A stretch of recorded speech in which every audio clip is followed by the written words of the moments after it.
Assalamualaikum warahmatullahi wabarakatuh. Waalaikumsalam warahmatullahi wabarakatuh. Bismillahirrahmanirrahim. Alhamdulillahi rabbil alamin.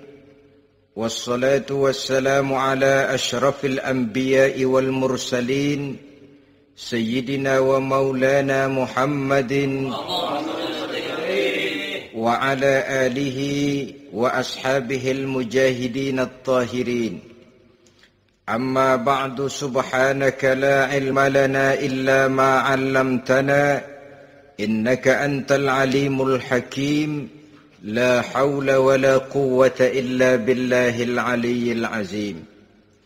Saudara-saudara kaum muslimin, terutama adik-adik para remaja dan pemuda yang saya cintai. Apabila seseorang akan membangun rumah, tentu saja dia akan mengadakan beberapa pilihan. Sejak dari memilih lokasi di mana rumah itu akan didirikan, sampai kepada menentukan bahan-bahan kualitas yang akan dipakainya, sampai kemudian kepada wujud dan bentuk rumah yang akan ditinggalinya. Demikianlah bahwa untuk membangun sebuah rumah yang hanya untuk menaungi kehidupan di dunia ini, kita mengadakan berbagai macam pilihan. Apalagi kalau kita akan membangun sebuah rumah tangga yang kita harapkan tidak hanya akan menaungi kehidupan di dunia ini, tidak hanya untuk kepentingan kita saja, tetapi juga untuk kepentingan anak cucu kita di belakang hari, termasuk sampai kepada hari akhirat nanti. Oleh karena itu, pada pertemuan kali ini, saya hanya ingin khusus berbicara kepada adik-adik remaja dan para pemuda, bagaimana sebaiknya memilih jodoh menurut ajaran agama Islam. Dalam Al-Quran, Allah Subhanahu wa ta'ala menjelaskan, Zuyyina linnasi hubbus syahawati minan nisa, bahwa manusia apapun jenisnya, asal dia bernama manusia, dihiasi dengan perasaan cinta kepada perempuan. Jadi sejak dahulunya secara fitrah, laki-laki senang kepada perempuan, sebagaimana perempuan pun senang kepada laki-laki.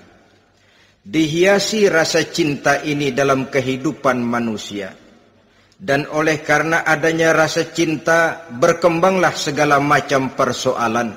Sehingga seorang ahli cinta pernah berkata, cinta adalah 5 huruf yang membuat persoalan tidak akan pernah selesai.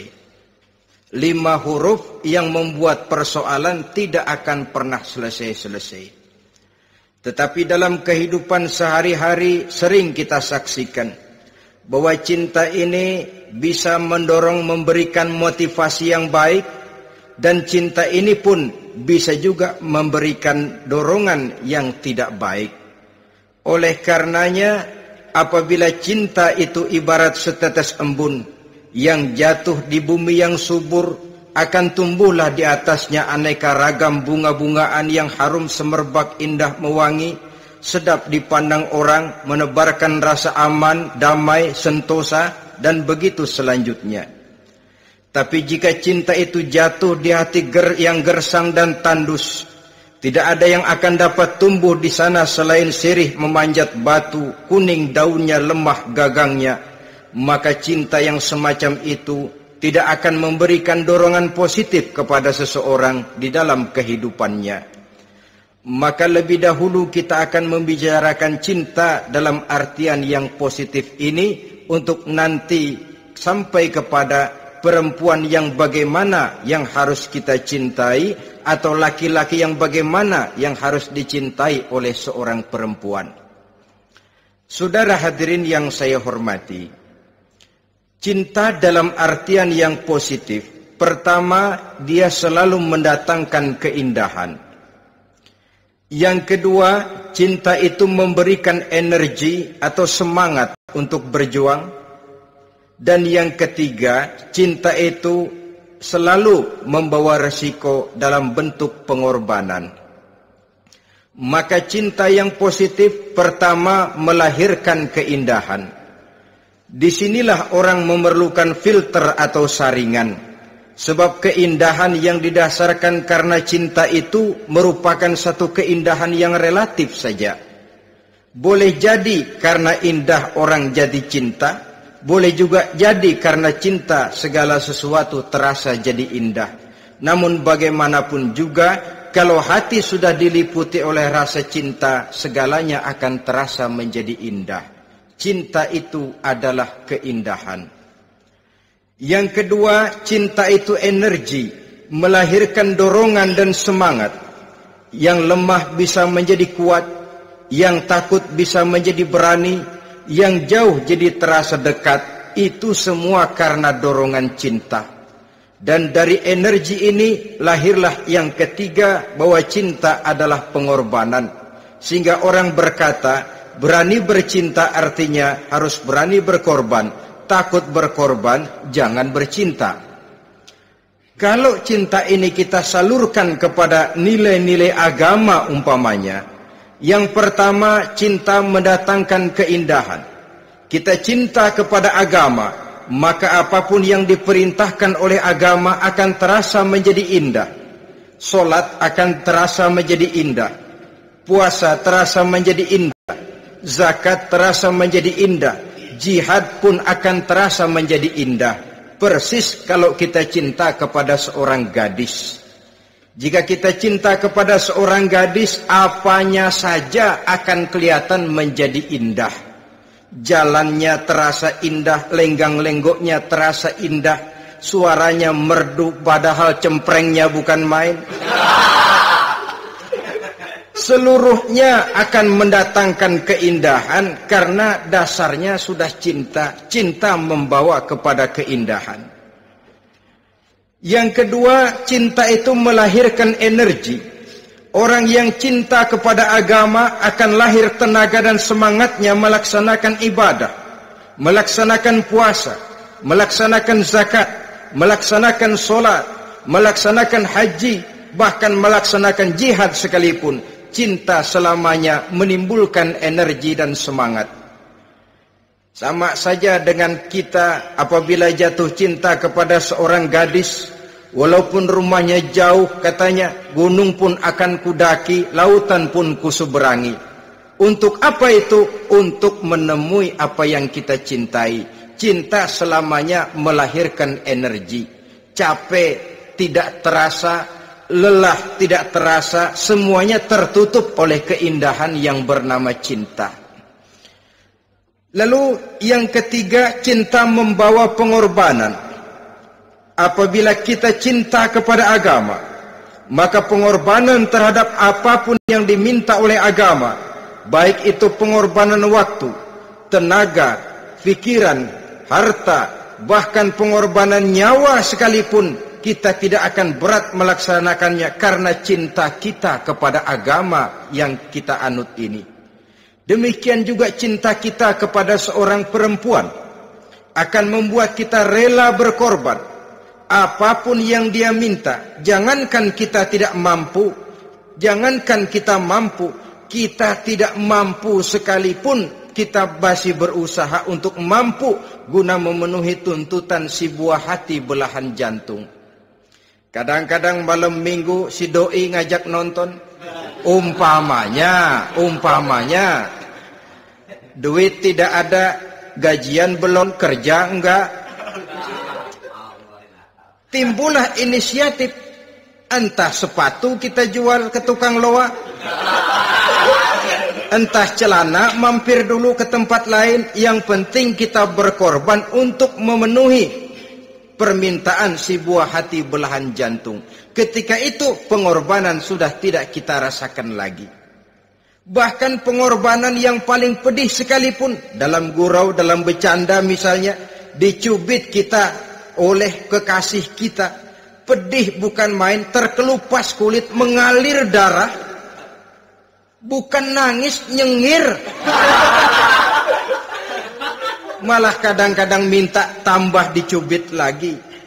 Itulah romantikanya cinta, sanggup membuat orang berkorban, melahirkan energi dan semangat, menambah keindahan dalam kehidupan, sepanjang dia dalam artian yang positif.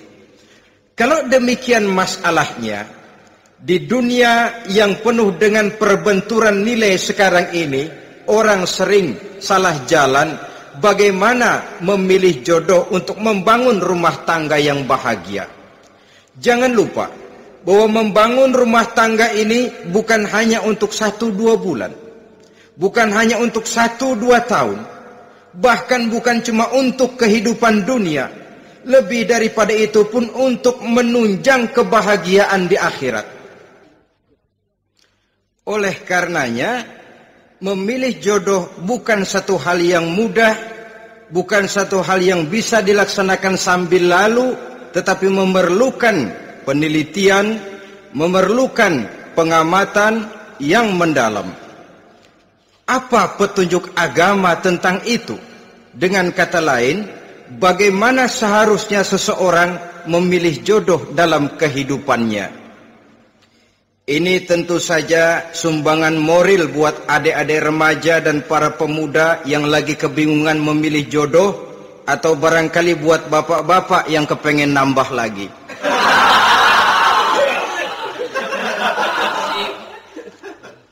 Mohon maaf kepada ibu-ibu, saya tidak menganjurkan, cuma ngajarin. Yang pertama, menurut Nabi, nikahilah perempuan itu karena rupanya, karena hartanya, karena keturunannya, dan karena agamanya. Ada 4 motif utama di sini. Pertama, memilih jodoh, lihatlah rupanya. Lagian siapa yang kepengen dapat jodoh rupanya nggak karu-karuan? Cari rupa yang cantik, indah, dan menawan. Namun jangan lupa, saya katakan di zaman di mana sering terjadi benturan nilai seperti sekarang ini, orang sulit untuk mendapatkan keaslian. Di mana teknologi sudah sedemikian canggih, di mana ilmu kedokteran sudah sedemikian maju, maka berbagai macam rupa bisa dibentuk dengan apa yang dinamakan operasi plastik misalnya.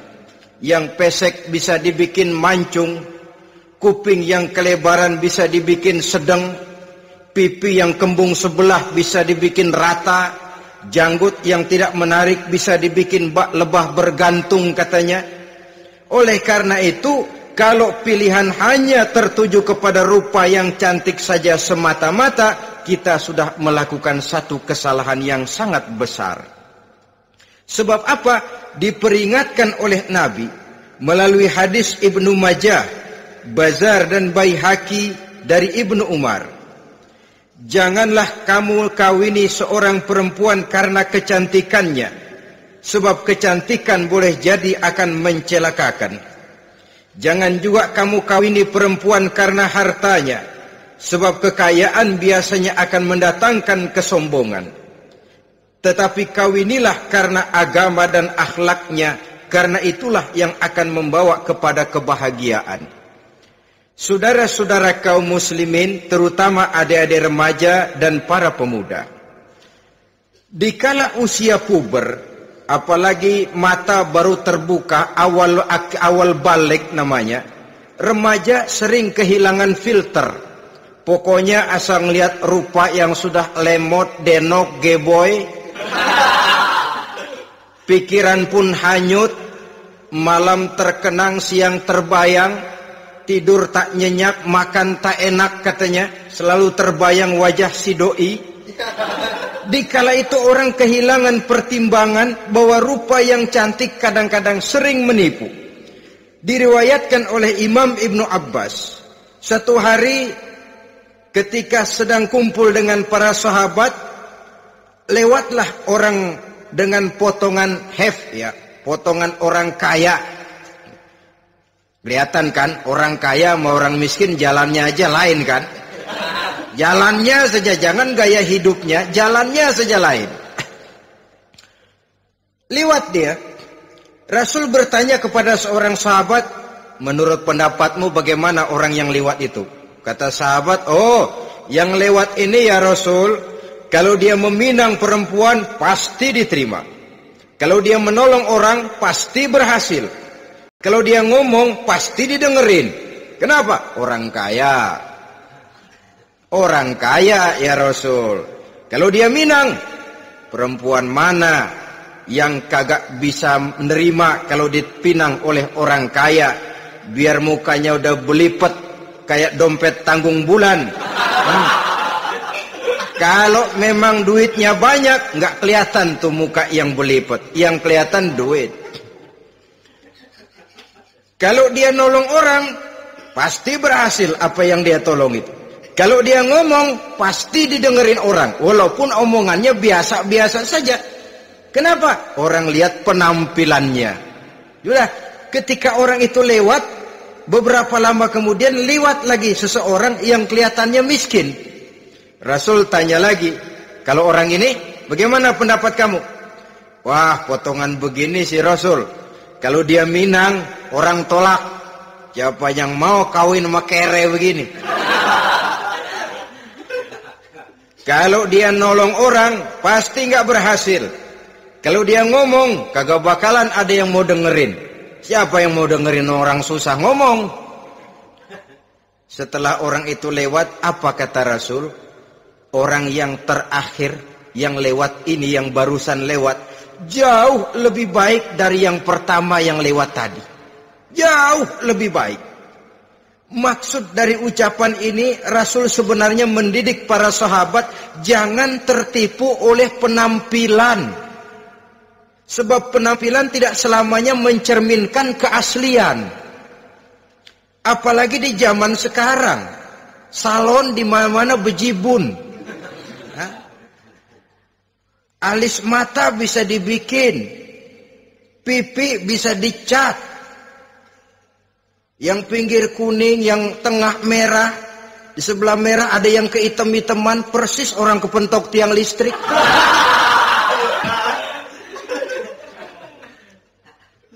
Kecantikan yang artifisial, kecantikan yang bukan alami.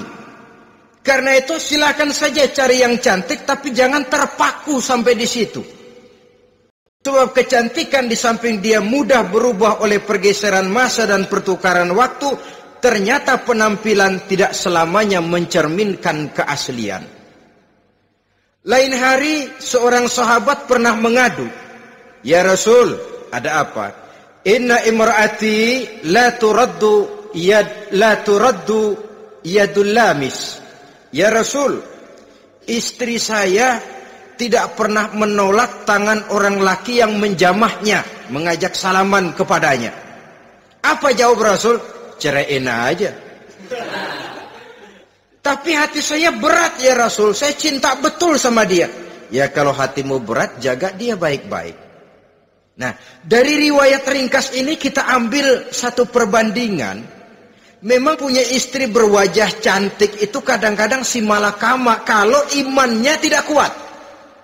Si malakama. Kita diemin aja, binal, makan hati, nggak aman, nggak tentram. Jangan-jangan saya berangkat ke kantor, dia ngompreng.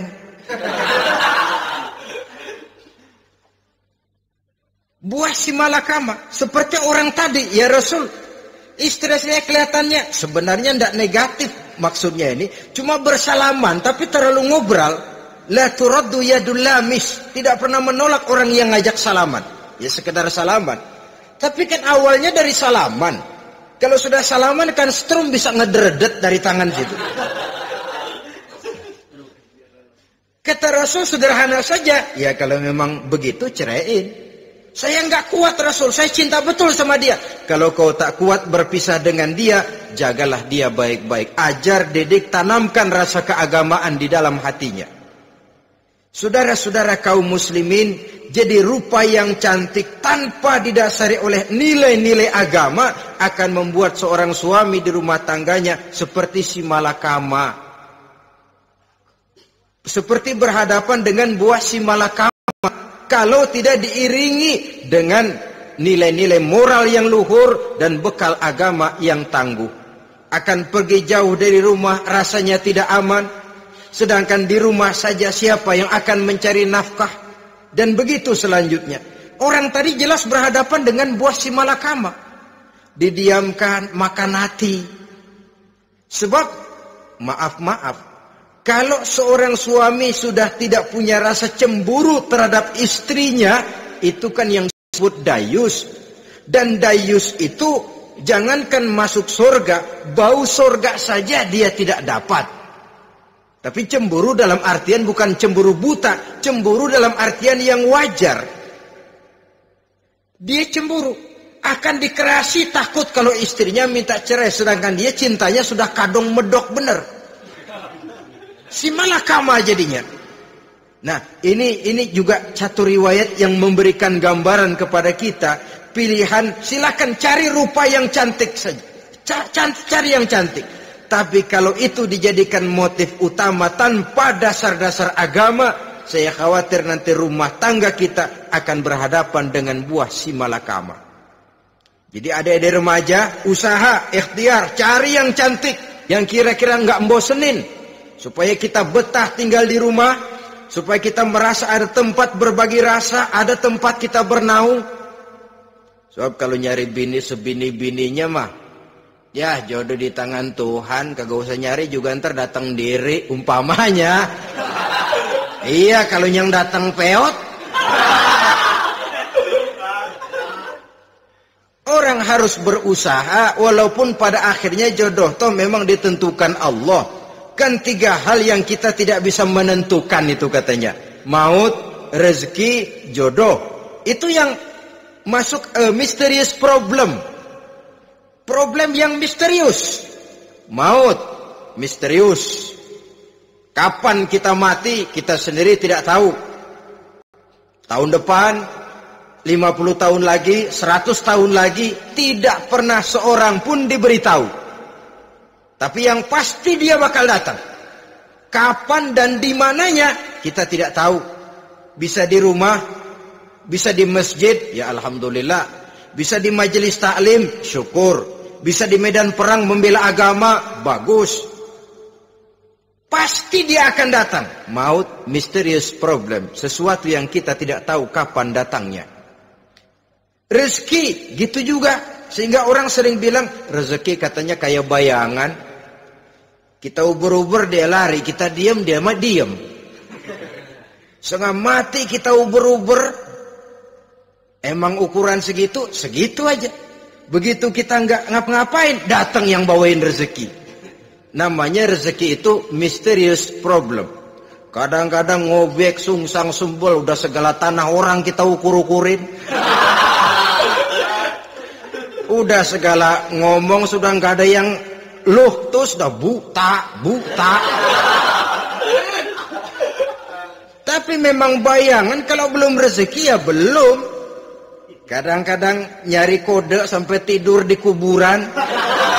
Belepotan tanah kuburan loh. Yang aneh lagi kadang-kadang orang gila ditanyain. Allahu Akbar, ini kode-kode zaman sekarang ini. Sampai orang waras nanyain orang gila itu gimana itu. Ini sudah efek yang betul-betul negatif. Sudah jelas orang gila kok ditanya. Apa kira-kira yang nanya nggak lebih gila dari yang gila itu?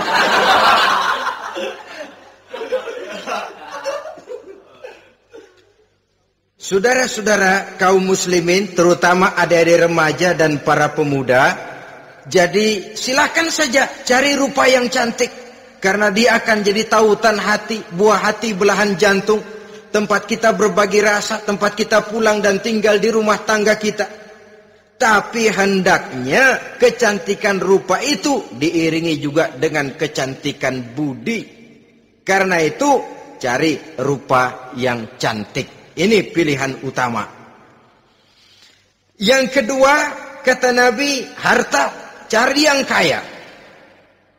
Tetapi jangan lupa, jangan dijadikan pilihan utama.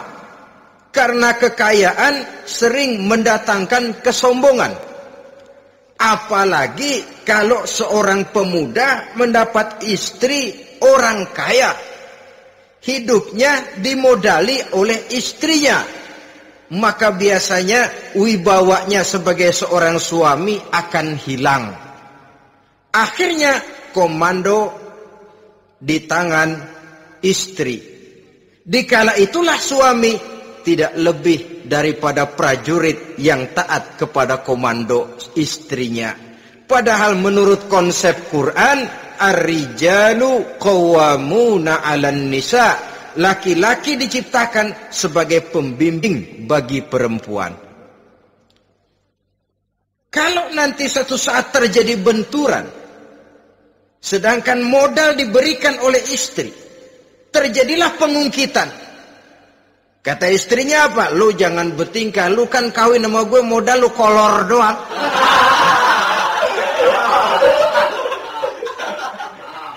Kalau sekarang bertingkah silakan keluar rumah.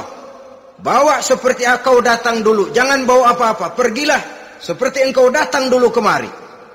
Hilanglah wibawa seorang suami. Suami kalau udah digentak sama istri begitu, ngelempuruk kayak ayam sampar. Di mana lagi letak wibawanya?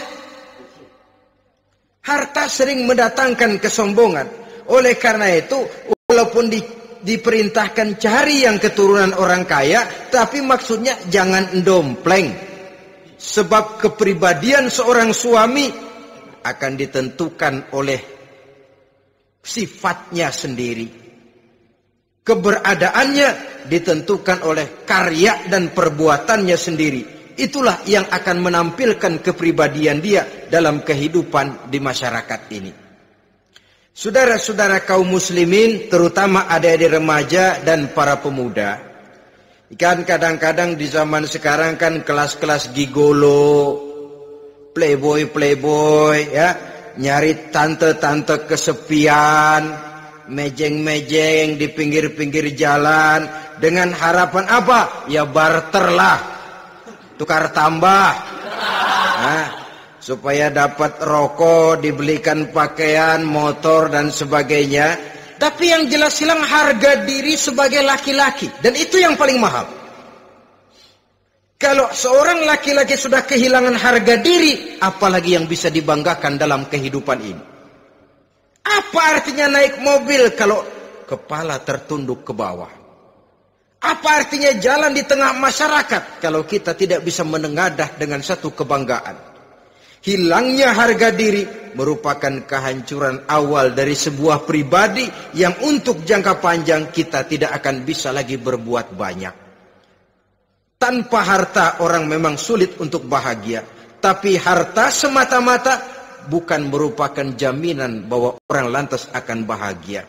Saya barangkali harus berkata, banyak orang miskin yang kaya, tapi tidak sedikit orang kaya yang miskin.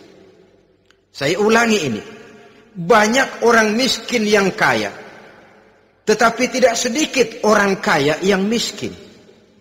Nah, bagaimana pengertiannya? Orang miskin yang kaya, materinya sederhana, peralatan rumah tangganya sederhana, tapi hatinya kaya. Oleh karena hatinya kaya, jiwanya lapang. Sebaliknya, orang kaya yang miskin, di tengah kelimpahan materi yang berlimpah, segalanya serba ada, hatinya yang miskin.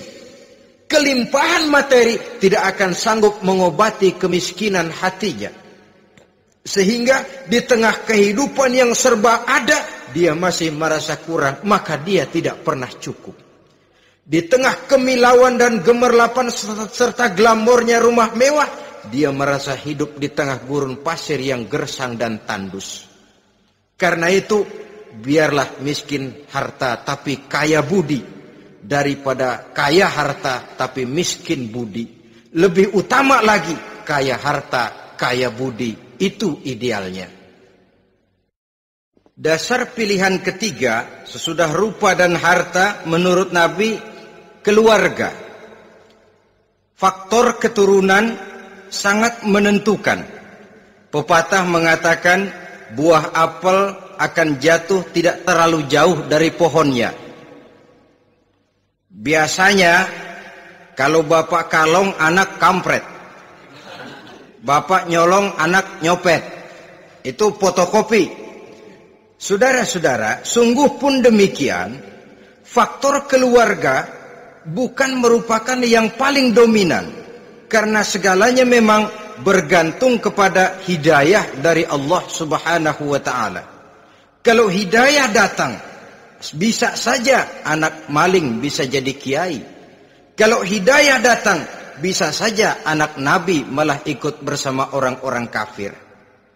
Pada akhirnya orang mau besar atau tidak, bukan dengan jalan menyempeng kepada keturunan orang lain, tapi ditentukan oleh kepribadian dirinya sendiri. Tidak bisa kita menjadi besar dengan menyebut kebesaran orang lain.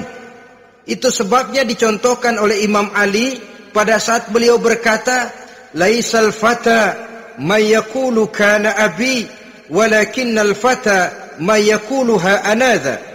Anak muda yang gentleman adalah anak muda yang berani berkata, "Inilah saya." Bukan anak muda yang membanggakan leluhurnya. Ini kan zaman sekarang ini lagi ngetop-ngetopnya lagu-lagu cengeng katanya dah. Sebenarnya menurut saya bukan cuma lagu cengeng yang jadi masalah. Lagu cengeng cuma satu efek dari sikap yang lebih utama dari itu, yaitu mental cengeng. Kalau mental sudah cengeng, apapun yang kita lakukan akan jadi cengeng. Tidak cuma lagu, kebudayaan yang lahir akan kebudayaan cengeng. Jadi pengusaha cengeng. Jadi pejabat cengeng. Jadi kiai cengeng. Kenapa? Mental cengeng. Di antara mental cengeng itu apa? Mengandalkan fasilitas atasan. Kalau tidak ada fasilitas dari atas, lantas tidak bisa berbuat apa-apa. Cengeng. Menjadi besar bukan karena karier pribadi, tapi karena nasib katrolan. Itu pun termasuk mental cengeng.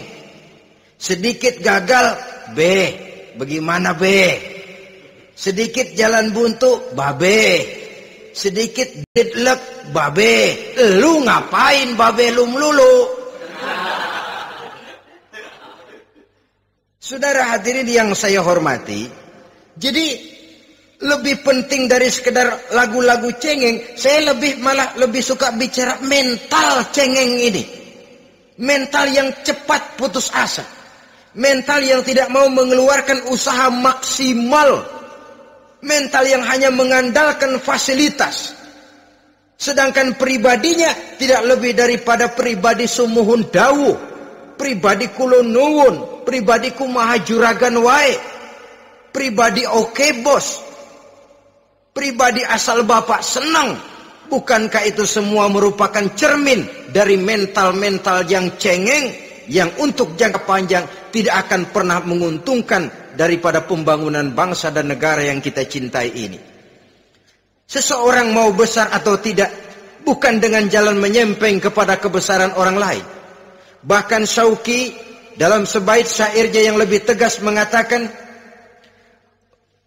wa syarrun nasi zu khumulin iza fakhartahum zakarul jaduda wa syarrun nasi wa khairun nasi zu syarafin qadimin aqama li nafsihi syarafan jadida. Generasi yang paling jelek adalah generasi pemalas. Kalau kelihatan orang lain lebih hebat dari dia, disebut-sebutnya kebesaran nenek moyangnya. Dia sendiri nggak punya prestasi apa-apa. Kerjanya cuma ngandeli babe. Kerjanya cuma menggelayuti fasilitas orang tuanya. Tanpa itu dia tidak akan punya nilai dan harga sama sekali. Ini generasi paling jelek. Kalau orang lain kelihatan lebih hebat, dia sebut nenek moyangnya. Lo sih belum apa-apa lo, baru kopral lo. Engkong gua no, komandan Hansip. Engkongnya yang disebutin. Dia sendiri tidak punya prestasi apa-apa. Jadi silahkan saja cari gadis dari keturunan keluarga yang baik-baik. Tapi jangan jadikan tendensi utama, jangan dengan niat untuk menyempeng kepada kebesarannya. Tapi paling tidak dengan niat agar mudah-mudahan dari benih yang baik ini akan lahir keturunan-keturunan keturunan yang baik pada akhirnya nanti. Itu yang kita harapkan. Bukan lalu dengan pertimbangan, weh, mertua gue bos nih, kali aja begitu gue kawin dia mampus. Ini semua warisan kan jatuh kemari semua. Kalau itu niatnya sudah jelas salah. Kita mencari perempuan dengan keturunan-keturunan yang baik dengan berharap agar anak-anak kita nanti yang akan merupakan benih cucunya akan melahirkan kebaikan-kebaikan seperti leluhurnya dulu. Saudara, pilihan yang keempat kata Nabi, agama. Ini yang paling inti. Kenapa? Agama itu motivasinya moral. Di sini segalanya ditentukan. Rupa yang baik, harta yang banyak, keluarga yang luhur. Kalau sudah dilandasi oleh agama yang rapuh, bahkan tidak beragama sama sekali, ketiga hal di atas tadi hanya akan mendatangkan malapetaka. Sekarang kan kita tertipu oleh penampilan. Padahal penampilan belum tentu kenyataan. Di jalan-jalan kita akan lebih terpesona melihat gadis pakai miniskirt di atas lutut ketimbang kita melihat gadis-gadis yang pakai jilbab. Kalau sudah pakai jilbab keliwat, yang usil banyak banget, bau sorga nih. Bau sorga katanya. Tapi kalau sudah yang pakai miniskirt itu yang lewat, itu dari ujung ke ujung mata kagak mau kedip. Laler nemplok di mata kagak dirasain. Kita terpesona oleh penampilan zahir, padahal penampilan belum tentu memantulkan hal yang sebenarnya. Tapi memang itulah watak manusia. Watak manusia, saya katakan manusia tanpa kecuali. Tetapi bergantung kepada pemikiran jangka pendek atau jangka panjang. Kalau jangka panjang yang kita pikirkan, ya tentu kita tidak akan mudah terpesona oleh hal yang zahir.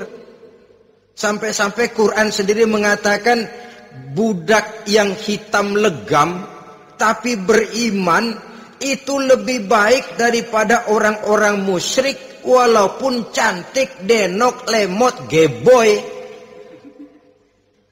Ada lagi nggak bahasa yang lebih dari itu? Cantik, denok, lemot, geboy, bahenol, nerkom. Tapi kafir masih lebih baik budak yang hitam legam sekalipun. Kalau dia beriman. Kenapa? Rumah tangga untuk jangka panjang. So itu Islam tidak membolehkan kawin campuran dengan lain agama. Walaupun ada ayat yang mengatakan boleh kawin dengan ahlul kitab. Tapi sebagian mufassir menjelaskan bolehnya kawin dengan ahlul kitab itu dalam kondisi darurat. Dalam kondisi normal tidak bisa. Kenapa? Kalau sudah berlainan agama, akan terjadi kerancuan rumah tangga untuk jangka panjang. Bagaimana membina dalam keharmonisan di rumah tangga? Bagaimana nasib anak-anak nanti? Kadang-kadang ada keluarga, kami sih keluarga modern. Anak-anak kami berikan kebebasan untuk milih agama apa saja. Bapaknya Islam, istrinya Kristen, anaknya ada yang Hindu, Buddha. Bagus nih, keluarga pecel namanya. Bagaimana keluarga modern bisa seperti itu? Padahal seorang suami bertanggung jawab di hadapan Allah. Dia akan ditanya tentang istrinya. Dia akan dimintakan pertanggungan jawab tentang anak-anaknya. Kalau istri kita berlainan agama, mungkin terjadi pengkaplingan. Pokoknya kalau anak perempuan ikut ibu, anak laki ikut bapak. Administrasi dunia bisa begitu. Tapi akhirat, pertanggungan jawab di hadapan Allah. Bisakah kita? Sorry aja Tuhan emang janjinya begini. Saudara hadirin yang saya hormati, oleh karena itu budak legam hitam kalau beriman masih lebih baik daripada orang-orang yang tidak beriman walaupun cantik dan mempesona. Kenapa? Ini faktor agama. Ya buat 1-2 bulan bisa terwujud rumah tangga yang tentram. 2-3 tahun mungkin masih bisa bertahan, tapi sampai kapan? Sampai kapan itu akan terwujud? Pada akhirnya akan muncullah dilema yang akan sulit buat diatasi. Oleh karenanya motif Agama dijadikan stres oleh Nabi. Fasfar bizatiddin taribat yadak. Pilih agama sebagai titik sentral, sebagai pilihan utama. Kalau agamanya kuat, walaupun rupanya sederhana, tapi karena nilai agamanya kuat, dia bisa menyenangkan hati suaminya. Dia bersolek untuk kepentingan suaminya. Dia taat kepada suaminya. Harta, dia anak orang kaya untuk membantu perjuangan suaminya. Tapi kalau tidak ada modal agama, rupa yang cantik bisa menyengsarakan suami. Apalagi kalau suami kere. Istrinya sudah cantik, kaya ataupun tidak kaya kadang-kadang. Udah, suaminya suruh ngempuk di rumah, bininya yang kerja. Ya kalau kerja mendingan kalau dikerjain itu.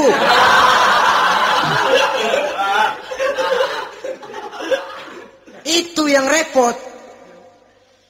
Saudara hadirin yang saya hormati, dan ini bukan 1-2 kasus. Alangkah malangnya kalau sudah terkena hal seperti itu. Akhirnya seperti pengaduan sahabat kepada Rasul tadi. Mau diceraiin, cinta saya udah medok benar Rasul. Enggak diceraiin, hati saya ngebet, pegel. Si malakama akhirnya. Jadi oleh karenanya agama.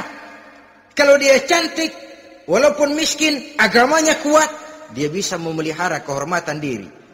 Dia kaya, agamanya kuat, hartanya disalurkan di jalan Allah.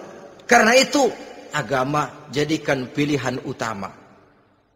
Dan ukuran agama itu bukan cuma jilbab loh. Ya kadang-kadang ada juga yang jilbabnya nggak pernah lepas, tapi kadang-kadang akhlaknya lebih binal dari yang kribo. Ada, cuma sekedar kamuflase saja, itu pun penampilan, sekedar penampilan saja. Cuma dari segi aurat ya memang lebih baik dan lebih utama, dan saya kira lebih mengundang penasaran toh. Duren kalau udah dibuka kan kelihatan isinya, emang udah begitu, udah. Tapi kalau masih rapat, itu yang rasanya kita pengen buka. Timbul tantangan, gue pengen tahu isinya. Rasanya juga begitu. Sama saja dengan baju, kalau dibungkus rapat di plastik, ditaruh di etalase, adanya di toko mau serba ada, tahu kita barang mahal nih. Biar punya duit, kita mau nawar ragu-ragu, takut nggak cukup. Tapi kalau barang sudah dibuka di jalanan, diobral di pinggir jalan, murahan, 1.003 masih dicampur odol.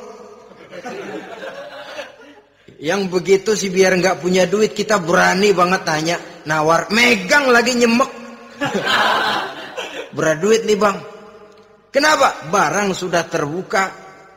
Jadi saudara-saudara, syukur kalau keempat-empatnya ini jodoh terkumpul dalam jodoh yang saudara cari. Sudah rupanya cantik, kaya, keturunan orang baik-baik, agamanya kuat. Nah, surga dunia tuh. Yang begitu cari. Kalau ada yang begitu, saya juga mau nambahin satu lagi.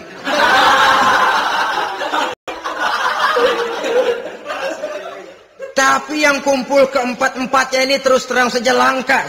Makhluk langka ini. Kadang-kadang cantik, kaya, keluarganya hebat, agamanya nol, akhlaknya kayak setan. Tapi yang paling celaka kalau empat-empatnya kagak ada.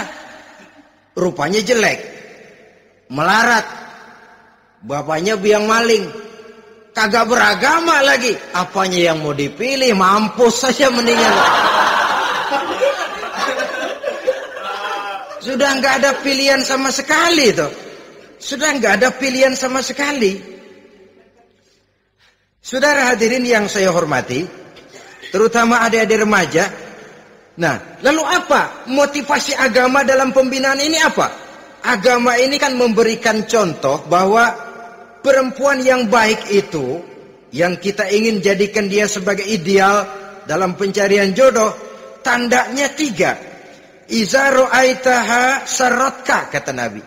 Kalau dipandang, dia bisa menggembirakan kamu. Kan ini yang penting buat seorang suami. Kalau saudara nanti jadi suami, punya istri yang jadi partner setia mendampingi suaminya. Kalau dilihat nggak membosenin, Kenapa? Dia berdandan untuk nyenangin hati suaminya. Enggak bosenin. Kan kadang-kadang ada bini kalau kita pulang demek aja fotonya.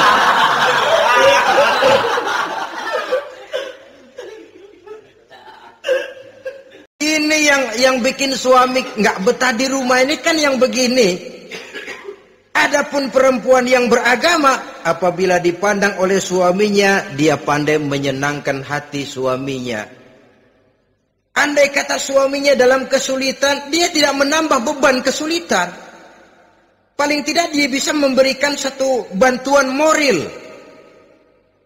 Bantuan moral untuk mengurangi beban kesulitan daripada suaminya. Suami pulang dagang rugi, kata istrinya, romantika bang. Sekali-sekali lah, masa selamanya dagang mau untung. Besok siapa tahu untung lebih besar. Kan meringankan toh. Kadang-kadang enggak, suami pulang dagang dari pasar panas, rugi. Sampai rumah bini pidato. Peletar-peletor. Lu dagang rugi, emang lu laki goblok.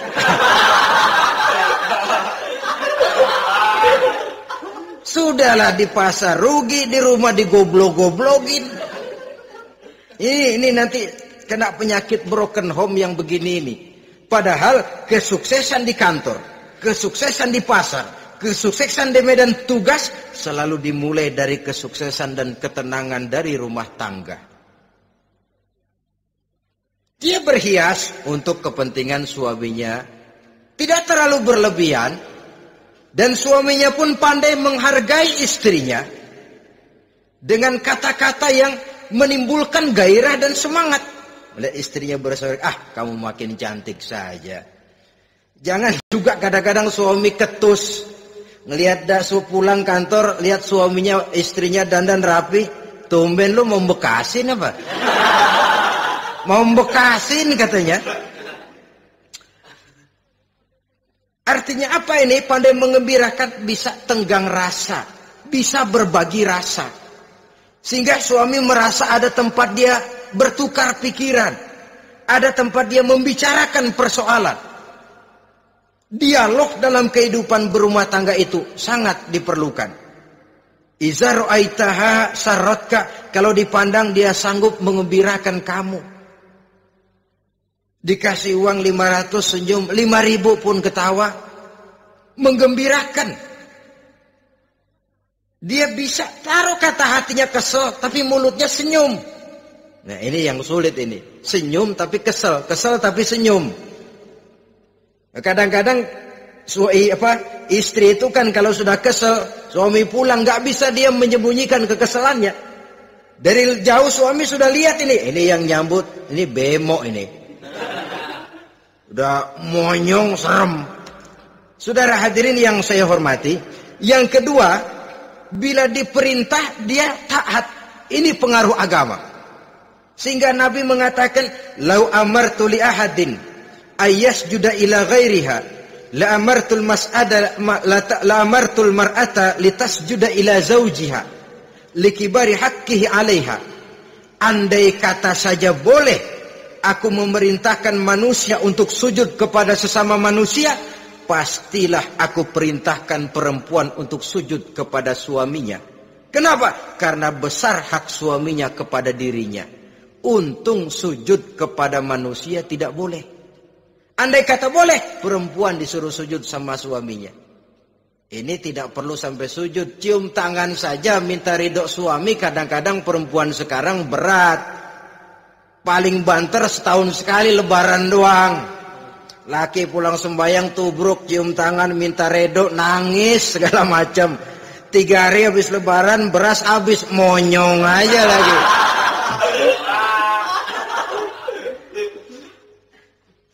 Saudara hadirin yang saya hormati, yang ketiga, akibat pengaruh agama, dia sanggup memelihara kehormatan diri dan sanggup menjaga harta suaminya.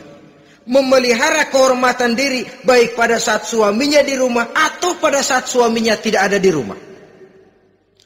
Satu riwayat, seorang sahabat akan pergi perang jihad di fi sabilillah. Ketika mau berangkat dia bilang kepada istrinya, saya mau berangkat perang. Kalau saya belum pulang kamu jangan keluar rumah. Baik bang. Pergi istrinya, pergi suaminya jihad. 1 minggu, 2 minggu berlalu, belum juga pulang. Satu hari datang utusan dari rumah orang tua si istri ini. Assalamualaikum bu. Waalaikumsalam. Ada apa? Ada berita kurang enak bu. Orang tua ibu sakit parah. Mohon tolong ditengokin. Apa kata si istri? Maaf saja, suami saya belum pulang dari medan perang. Saya belum dapat izin keluar rumah kalau dia belum pulang. Tolong sampaikan maaf saya kepada orang tuanya. Pulanglah utusan tadi. Besok balik lagi. Bu, ada apa? Udah Senin Kemis. Napasnya sudah sampai tenggorokan. Tolong tengokin buat terakhir kalinya bu. Suami saya belum pulang. Dia pesan kalau dia belum pulang saya jangan keluar rumah. Saya nggak bisa tengokin orang tua saya. Salam maaf saja. Pulang utusan itu. Besok balik lagi. Bagaimana? Sudah meninggal bu. Mau dikubur. Tengokinlah buat terakhir kalinya. Suami saya belum pulang. Saya belum berani keluar rumah kalau suami saya belum pulang. Itu janji saya sama suami saya. Pulanglah utusan ini ngadu kepada Rasulullah sallallahu alaihi wasallam. Ya Rasul, ini perempuan kelewatan benar. Dari orang tuanya sakit sampai sekarat, sampai mati, sampai dikuburin dia nggak nengokin. Memangnya kenapa? Suaminya katanya pergi jihad. Dan suaminya tidak mengizinkan dia keluar rumah. Kalau si suami belum pulang. Apa jawab Rasul? Marahkah beliau? Tidak, beliau senyum. Apa katanya? Dosa orang tua yang meninggal ini telah diampuni oleh Allah karena dia punya anak perempuan yang begitu taat kepada suaminya. Allahu Akbar. Dosa orang tua yang sudah meninggal itu diampuni oleh Allah karena dia punya anak perempuan yang begitu taat kepada suaminya. Ketaatannya kepada suaminya menyebabkan dosa orang tuanya diampuni oleh Allah Subhanahu wa taala. Suami pergi jihad, orang tua sakit keras, tidak berani dia keluar rumah. Itu tandanya bisa menjaga kehormatan diri. Kalaupun satu saat suaminya manggil, bu, tolong ambilin uang di dompet. Dompetnya dibawa, bang, ambil saja sendirilah, nanti salah ambil lagi saya. Kadang-kadang enggak, suaminya pergi mandi, dompet berantakan. Saudara hadirin yang saya hormati, ini motivasi agama. Jadi kecantikan zahir yang diimbangi dengan kecantikan batin oleh karena pengaruh agama tadi. Kalau sudah kemari, orang tidak perlu mikir-mikir operasi plastik, bikin yang pesek jadi mancung supaya orang tertarik. Bikin belakang yang kurus jadi menarik. Tidak. Orang tidak perlu lagi pakai susuk-susukan. Dipasang di bibir supaya kalau senyum orang gempor. Supaya kalau ngomong orang percaya. Dipakai di kuping supaya macam-macam. Tidak perlu lagi. Pakai jampa-jampe, pelet-peletan. Supaya kalau diludahin orang ngikut. Nggak perlu lagi. Kenapa? Cinta itu nature. Sesuatu yang alamiah, yang tidak bisa dipaksakan. Dia kudrati, karunia dari Allah. Tidak bisa cinta dipaksakan. Kalaupun bisa, dengan ilmu pelet, oh saudara bisa membuat orang jatuh cinta. Ya 2-3 hari, 4-50 hari. Kesananya, apa yang akan terjadi? Kelanggengan tidak akan pernah terwujudkan. Kenapa? Keterpaksaan yang akan timbul. Dalam kondisi semacam itu, rumah tangga tidak akan mengalami ketenangan dan ketentraman. Jadi biarkan cinta berjalan secara alamiah, karena dia memang alamiah. Saudara-saudara, nah sekarang kalau sudah ketemu nih, yang 4 tadi, rupa cantik, keturunan boleh, kaya lumayan, agama kuat. Apa yang harus kita cari? Apa yang harus kita lakukan? Apa pakai pepatah anak sekarang? Aku lihat, aku pikat, aku dapat, aku sikat, aku minggat. Bangsat.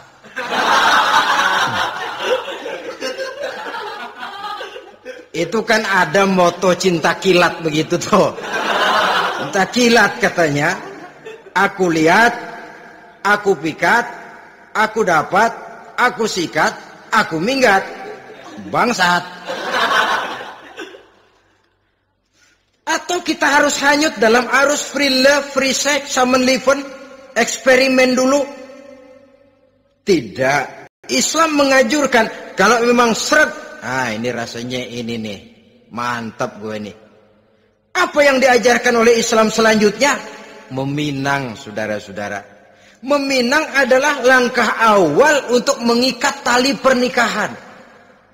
Diizinkan meminang, dan di dalam meminang pun diizinkan untuk melihat.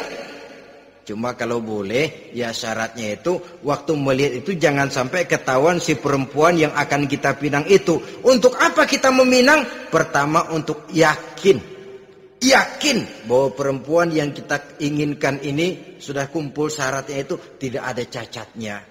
Yang kedua, untuk memperkuat tekad hidup berumah tangga. Diperlukan meminang.